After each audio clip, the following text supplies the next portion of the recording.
Let's find x in the equation here. 3x plus 2 equals 0. What we want to do is find some value for x, some number here. 3 times that number plus 2 equals 0. So probably the easiest way is to use algebra to do this. So we could take and subtract 2 from each side.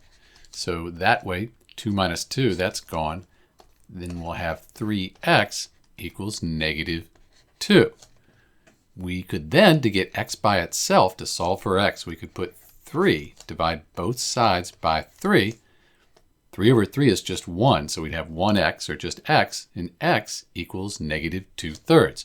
And you could write that x equals negative 2/3, or you could also write it x equals negative 2/3. These really mean the same thing. So we could take our negative 2/3 here, put it back in for x, 3 times negative 2/3 plus 2, and you'll end up with that equaling 0. This is Dr. B, solving the equation 3x plus 2 equals 0. Thanks for watching.